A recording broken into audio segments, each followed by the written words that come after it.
معلومة سريعة عن كأس العالم. أنا بشجع كل الفرق العربية اللي بتلعب فيه: تونس، المغرب، الجزائر، العراق، الأردن، قطر، السعودية، وطبعا كلهم لو مش في مواجهة منتخبي مصر. والسؤال اللي لفت انتباهي هو احنا ليه دايما بنحب قوي نشجع الاندر دوجز وبيبقوا بالنسبة لنا مبسوطين ومتحمسين لان هم يكسبوا؟ والاجابة لقيتها بكل بساطة لما الاندر دوج او الاشخاص والفرق اللي حظوظهم او التوقعات مش في صالحهم يحققوا انجاز احنا متوقعين ان هو صعب ان هم يقدروا يحققوه. ده بيدي امل للناس. لما هو قدر يعمل ده انا كمان اقدر اعمل ده. لما حد زيي عمل انجاز انا نفسي فيه او خد خطوه انا بفكر فيها يبقى انا كمان هقدر اخد الخطوه دي.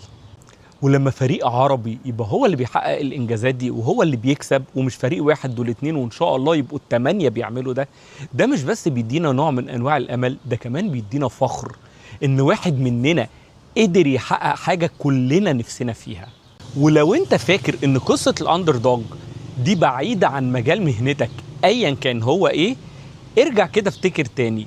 مرة كان في زميل ليك، كان في شغل، كان في تحدي، كان في فريق بتشجعه، كان في مناقصة مطلوبة منك، كان في حاجة انت عايز تعملها ولقيت حد غير متوقع بالمرة ابتدى يعمل نفس الانجاز اللي انت بتحلم بيه. المرة الجاية اللي تقرروا تبتدوا تحكوا فيها قصتكم قدام الناس، سواء كان على مسرح او واقفين قدام بورد ميتنج او على تيدكس او قاعدين بتتكلموا وسط مجموعة من صحابكم، افتكروا كويس قوي ان الناس بتحب قصة الاندر دوجز لان بيشوفوا فيها نفسهم.